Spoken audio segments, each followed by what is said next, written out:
There now shall be an opportunity for silent prayer or meditation.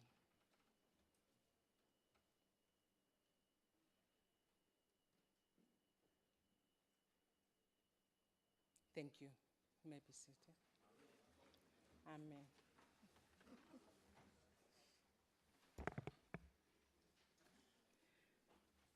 The Secretary will read the order. Before the Secretary reads the order, I just want to welcome all our stakeholders who are here in the gallery. You're most welcome to be here at this budget vote, number 11 of Public Works. Just on the rules of the House is that you are not allowed to participate during the proceedings. So you cannot clap your hands, you cannot shout, you cannot whistle. You can smile though, but you're most welcome. The Secretary will now read the order. Debate on vote number 11, Public Works. And I'll call upon the Honorable Minister of Public Works. Point of order, Chair. Point of order. Honorable. Yes, please. Okay.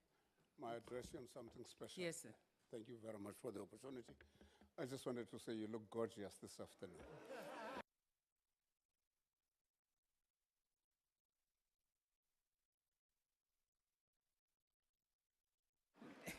Thank you very much, Honorable Fultani. Thank you very much. The Honorable Minister. Thank you. With the gorgeous Honorable Chairperson, the members of Cabinet who are here and MECs, the Chair and members of the Portfolio Committee, Honorable members of Parliament. Let me also recognize in the gallery the presence of the chairpersons and CEO of the public entities and professional councils, the representatives of the Auditor General's Office, the members of the Audit Committee, the DG and the senior management, and of course the acting head of the PMTE, the HODs of the provincial departments, the representatives of SALGA, of labor and of women's organizations, the beneficiaries of DPW's school support, the bursary and the young professionals training programs, participants from the EPWP program, the CEO of the National Sea Rescue Institute, with whom we are partnering on the small harbors, the members of my family, particularly my wife, ladies and gentlemen, the department's budget allocation over the medium term, it's 23 billion, 23.7 billion, approximately 87%, which is 20.5 billion of this budget is earmarked for transfers as follows.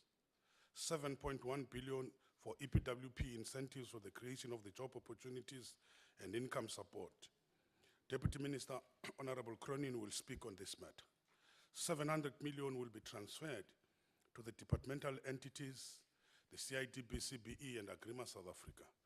12.7 billion is for funding the operations of the property management trade entity, which we call the PMT.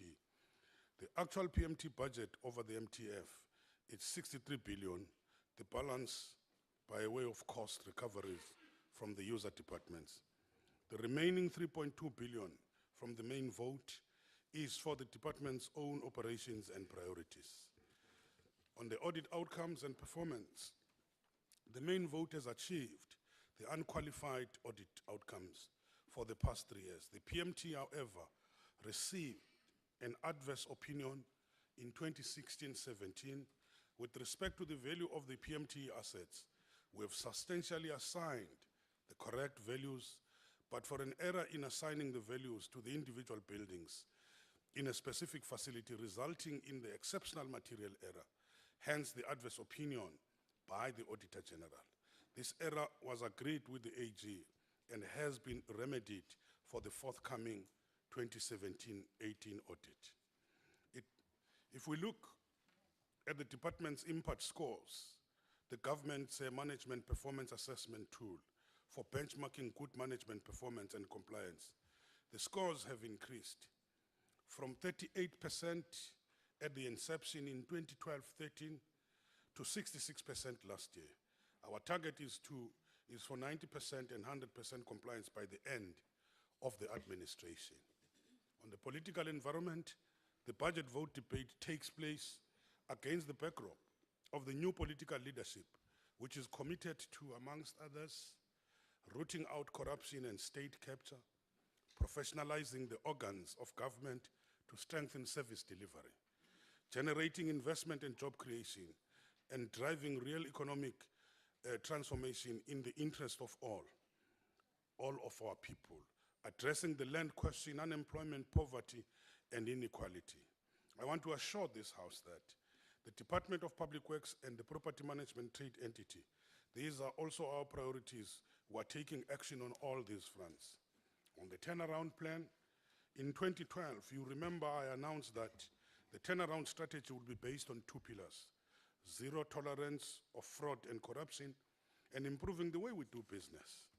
And the PMTE, at the core of improving the way we do business as Public Works, it's ring-fencing and fully operationalizing the PMTE to optimally manage the state massive property portfolio, over 93,000 buildings on some 29,000 land parcels under the custodianship of the National Department of Public Works.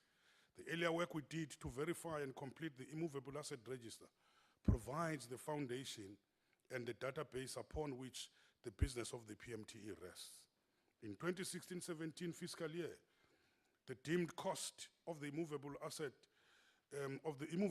was disclosed at 139 billion. The plans for the PMTE also speak to the President's SONA commitment to drive new investment in the economy, to provide growth and jobs. Examples include the establishment of the specialized unit to analyze the PMT portfolio to identify cost saving and income generation. We have identified unutilized properties with a deemed value of 7.4 billion. These are for disposal and letting out. Appropriate properties will be advertised. They will be advertised on an open tender culminating in the National Property Marketing and Investment Conference to be held within 6 months. Over a year, I had commenced a process of engagement with the property or with the private property and the finance sectors to identify opportunities for investment in the property to our mutual advantage. These engagements are revived. The Small Harbors and the Coastal Properties Program, part of the Operation Pakisa, the oceans economy, has already attracted expressions of interest to the value of 6.3 billion from the private sector and is generating almost 17 million in leases. Working with the coastal, provincial, and municipality governments to identify economic opportunities. This program has the potential to contribute 6 billion annually to the GDP and to create 12,000 jobs by 2020. Priorities for the PMTE include working with the National Treasurer's Office of the Chief Procurement Office. We are finalizing the procurement process, which are both transparent and tailored for the specific needs of the PMT. We are beefing up our joint negotiating team with the National Treasurer to review all leases to ensure that government does not pay exorbitant prices above the market rates. At the same time, we are moving away from reliance on leasing in to utilizing state-owned properties, starting with the security cluster. We are also modernizing the billing system so that the clients can see what they are paying for. Furthermore, to enhance value in the portfolio, it's necessary to properly maintain the state facilities on behalf of the frontline service delivery departments, to also enhance the public access. In this respect, I should mention the work of our government precinct planning and development aimed at developing one-stop government service centers for SASSA, for Home Affairs, for labor in the small towns, and the rollout of the Green Buildings Program and energy and water savings. The new infrastructure build and upgrades remain an important mandate of the PMTE. In the year under review, 85 infrastructure projects were completed. In the current year, we're implementing infrastructure and maintenance projects to the value of 3.2 billion, including police stations, 885 million, courts, 771 million, and correctional facilities, 657 million. On transformation, professionalizing the PMT is being done also with an eye to other government departments or other government priorities of empowerment, transformation, and job creation. Land and properties continue to be identified for land reform and social housing, including student accommodation, because most of the universities, if you know the situation, only about 30% of those students can be accommodated in many of the campuses. Most of them are being exploited. You need to build hostels. And in this regard, we supplied the higher education and training with a list of possible buildings and established joint task teams to expedite the matter with a focus of emerging entrepreneurs and co-ops. 3,500 hectares are to be released to human settlements, whilst some 22,000 hectares have been identified for registration and land reform. The work of the PMTE will be guided by the recently adopted property management empowerment policy to empower formerly disadvantaged and designated group. Currently, 34% of the leases are sitting with the BE landlords, representing 62% of the total value of the 3.6 billion spent on leasing in. Let me sound a note of caution to the tenderpreneurs. This is not an invitation to radical economic looting, whereby a few political connected syndicates receive huge contracts in return providing minimal service. Rather, we are targeting emerging entrepreneurs who offer a real value proposition and tangible benefits to government. We will be holding a national meeting with the landlords on the 31st of May, specifically to expedite the matter of the expired leases and signing a long-term leases, including the so-called 9-11 leases, which is 9 years, 11 months. The meeting sends the message that government now is ready to do business with the property sector and bring certainty to the market based on the market-relating pricing, improved value and service to government, and broad-based black economic empowerment. On the main vote, the ring fencing of the PMT also provides the space for the Department of Public Works to refocus on its core mandate to regulate and transform the built environment. Amongst others, it includes strengthening the department's policy development capability. Honorable Cronin will provide some detail.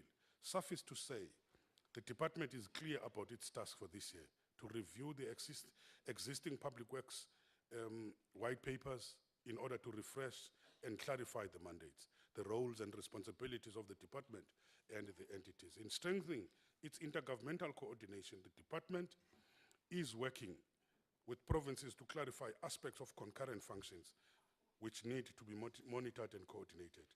We will work closely with the entities to provide policy leadership to the wider construction and property sector. With the CIDB, the Construction Industry Board, Development Board, focusing on the quality assurance and empowerment. With IDT, the Independent Development Trust, to provide community facilitation and project management. With Agrima SA, to test and accredit non-standard alternative infrastructure materials and processes. With CBE, the Council for the Built Environment, widening the skills pipeline in a way which better reflects the demographics of the country, as well as working with the sector charter councils to monitor and drive transformation. The concurrent functions and entities will be receiving priority attention in the coming months. Already, we have taken action in regard to the board of the IDT, where there's been failure to act on recommendations of the forensic reports, which found clear evidence of corruption. The court dismissed with cost an attempt by a faction of the dismissed board to prevent me from taking action. As part of the turnaround, we undertook to grow our own timber in relation to built environment skills as well as ultimately to provide technical capacity to the public service and the built environment general. In respect, it gives me pleasure to announce that 31 students who joined the bursary scheme in 2014 have graduated now with degrees in the built environment and now enrolled in the internship program within the department. Currently, with the CBE, we are supporting 262 grade 12 students in maths and science in the schools in the disadvantaged communities. 139 young professionals are participating in the department's technical candidacy program, and a further 30 are participating in the internal audit candidacy program. 6 young professionals attained professional registration, whilst 120 artisan trainees obtained the trade test certificates. We are at an advanced stage towards establishing the Public Works Academy with 79 candidates professionals and employing 12 mentors. PMTE is insisting on the mandatory skills development as a condition of infrastructure project and facilities management contracts. Internal bursaries have been awarded to 350 employees, including the PMT officials registered with SAPOA, the South African Property Owners Association. 35 officials recently completed the course in the property management, as well as the certificate for commercial property practitioners. So that is what I'm talking about when I say we are improving the way we do business. Zero tolerance to corruption. The second pillar of the turnaround is zero tolerance of corruption, of fraud and corruption. We will shortly be announcing jointly with the SIU special investigation some of the successful outcomes of the investigations we started some years ago. The details will follow, but suffice to say that currently the SIU is seeking to recover 1.2 billion as a result of the irregular and fraudulent transactions. Investigations into the cost maintenance by the department's anti-corruption unit has uncovered 16,000 suspicious payments to the value of 2 billion. We are calling for the extension of an existing proclamation to enable SIU to investigate the matter. We have 5 minutes. Thank you, Chairperson. We have previously reported progress on the Operation Bring Back for the return of the state properties wrongly transferred or occupied. Some 1,300 such properties were identified. These will be verified and regularized during 2018-19. As a result of the 54 cases reported by the whistleblowers, some 14 eviction orders were obtained and illegal transfers detected in Gauteng and KZN, where there is a criminal syndicate which was stealing the vacant state land. I've also announced that all managers and officials who occupy positions of high risk will undergo lifestyle audits, starting with myself and the Deputy Minister. Let me conclude by thanking the President for entrusting me with this important task and for much more, for reawakening hope and confidence in the future of our great country. Thank you very much.